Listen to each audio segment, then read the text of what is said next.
क्या हुआ जब एक साधु को मक्का मदीना में घुसने से रोक दिया गया? आखिर वो साधु क्यों मक्का मदीना जाना चाहता था और उसे कैसे रोका गया? दोस्तों, जैसे कि आप जानते हैं, किसी भी गैर मुस्लिम का मक्का मदीना में प्रवेश करना वर्जित है।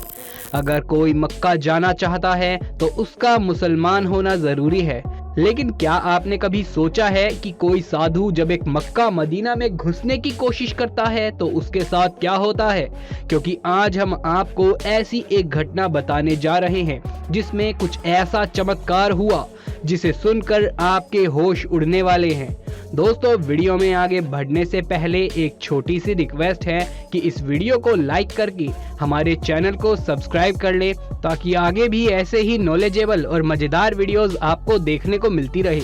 दोस्तों, इस घटना की शुरुआत होती है एक अंतरराष्ट्रीय कथावाचक साधु महाराज जी से, जिनका नाम गोपनीय रखा जाएगा क्योंकि उस साधु का मानना था कि अगर हम धर्म की रक्षा करेंगे तो धर्म हमारी रक्षा करेगा।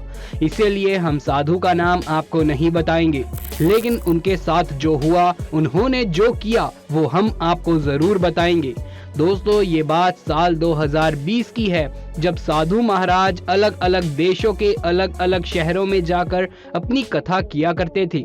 लेकिन जब उन्हें पता चला कि इस्लामिक देशों में हिंदुओं की स्थिति बहुत बुरी है, वहां पर हिंदू धर्म वालों के साथ गलत व्यवहार किया जाता है, तो ये सारी बातें जानकर उनसे सहा नहीं गया और उन्होंने निश्चय किया कि वो अलग अलग इस्लामी देशों में जाकर वहां पर मौजूद थोड़े बहुत जो भी हिंदू लोग हैं उन्हें अपने धर्म के प्रति जगाएंगे, ताकि वो इस्लाम देश में रहने के बावजूद भी एक हिंदू की तरह जिंदगी जी सके।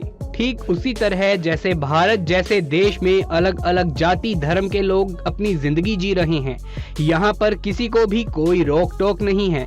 लोग अपने धर्म के हिसाब से अपनी जिंदगी जीते हैं, तो फिर हिंदुओं को भी दूसरे देश में जाकर बदलना नहीं चाहिए, बल्कि अपने ही धर्म के अनुसार अपनी जिंदगी जीनी चाहिए। इसी बात को समझाने के लिए साधु बाबा ने सभी अलग अलग देशों में जाकर रामायण और महाभारत की कथाएं करी। लेकिन जब वो सऊदी अरब पहुंचे तो उन्हें कुछ और ही नज़ारा देखने को मिला।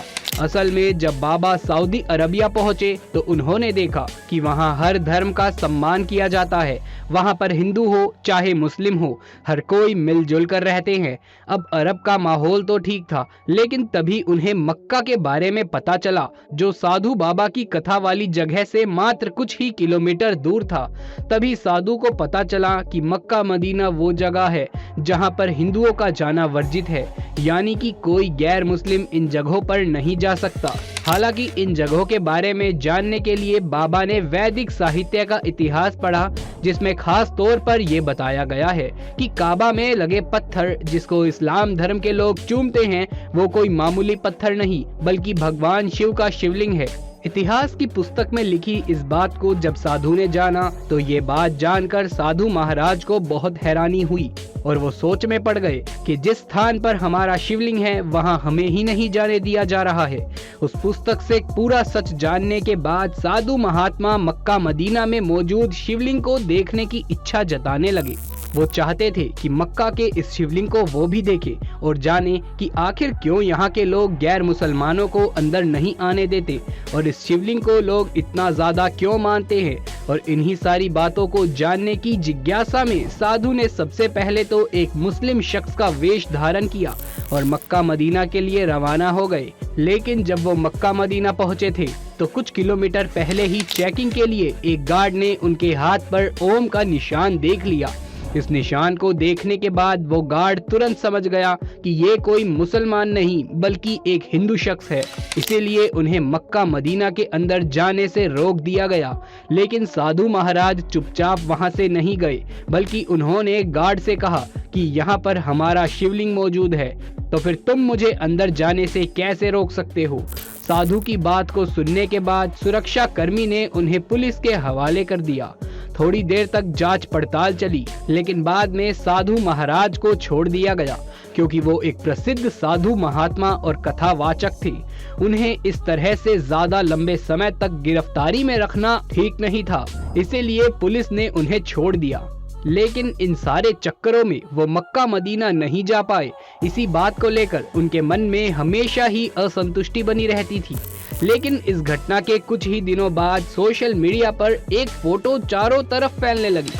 वायरल होने वाली फोटो में काले पत्थर का एक शिवलिंग नजर आ रहा है, जिसे देखकर हर कोई ये दावा कर रहा है कि मक्का मदीना में बने काबा के नीचे वाले भाग में शिवलिंग के दर्शन हो गए हैं। और ये फोटो कहती है कि वैदिक साहित्य का इतिहास पुस्तक में शिवलिंग के बारे में जो बातें लिखी थी वो 100% सही है। लेकिन इस मामले में कुछ ऐसे भी लोग हैं जिनका मानना है कि ये शिवलिंग नहीं बल्कि काबा का ही एक कोना है, जिसे रुक्न अल यामानी कहा जाता है। इतना ही नहीं, इस काले पत्थर को लेकर बहुत सारी अलग अलग तरह की बातें कही जाती है, जो लोगों को सोचने पर मजबूर कर देती हैं कि आखिर इस काले पत्थर का राज है क्या और क्यों इसके बारे में इतनी अलग अलग तरह की बातें प्रचलित हैं।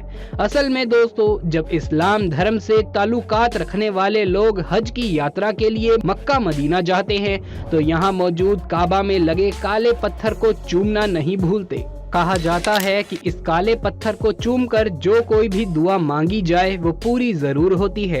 ये काला पत्थर काबा के पूर्वी कोने में लगा एक बहुत ही पवित्र पत्थर है। ऐसा माना जाता है कि ये पत्थर आदम यानी कि एडम और हवा यानी कि ईव के जमाने का है, जिन्हें दुनिया का पहला आदमी और औरत माना जाता है। कहा जाता है कि ये काला पत्थर इस्लाम के उदय से पहले से ही पवित्र है। ये भी माना जाता है कि ये पत्थर शुरुआत में पूरा सफेद रंग का था, लेकिन जिसने इस पत्थर को छुआ और चूमा उनके पापों का भार उठाने की वजह से इसका रंग काला हो गया। हालांकि कई सारे लोगों का ये मानना है कि ये पत्थर शुरुआत से ही काला है। अब सच क्या है और झूठ क्या है ये तो किसी को भी नहीं मालूम, लेकिन इस्लाम धर्म में इस काले पत्थर को किसी भगवान से कम नहीं समझा जाता, बशर्ते उनके धर्म में भगवान जैसी कोई चीज नहीं होती। लेकिन फिर भी वो पत्थर को इतना अहम मानते हैं कि उसे चूमे बिना उनकी हज यात्रा पूरी नहीं होती। सऊदी अरब में मौजूद मक्का पूरी दुनिया के मुसलमान लोगों के लिए पवित्र धर्म स्थल है। इस्लाम को मानने वाले हर एक शख्स के लिए कम से कम जीवन में एक बार हज यात्रा करना बहुत जरूरी माना जाता है, बशर्ते उसके पास उसके लिए जीवन में सुविधा हो, यानी कि आर्थिक रूप से उसके पास सुविधाएं हों। उसे मक्का जाने के लिए किसी से पैसे मांगने की जरूरत ना पड़े और ना ही उसका पैसा चोरी, मक्कारी और धोखे का होना चाहिए, और वो शारीरिक रूप से सक्षम हो। इतना होने पर श्रद्धालु मक्का जाकर अपनी हज यात्रा पूरी कर सकते हैं, जिसमें उन्हें पूरे 5 दिन मक्का में बिताना होता है और 5 अलग अलग दिनों की अलग अलग रस्में निभानी होती है। हज की यात्रा के दौरान इन रस्मों का बहुत महत्व होता है। तो दोस्तों, देखा आपने कि किस तरह से अगर कोई हिंदू काबा के अंदर जाना चाहे तो वो नहीं जा सकता, किसी न किसी तरह से उसे रोक दिया जाता है। लेकिन इन साधु महाराज के अंदर जाने के बाद कुछ ऐसा हुआ जिसने सबको हैरान करके रख दिया। अब आपका इसके बारे में क्या कहना है, नीचे कमेंट बॉक्स में लिख करके जरूर से बताएं। यदि ये वीडियो पसंद आया हो तो इसे एक लाइक करके अपने दोस्तों और रिश्तेदारों में ज्यादा से ज्यादा शेयर कर दें।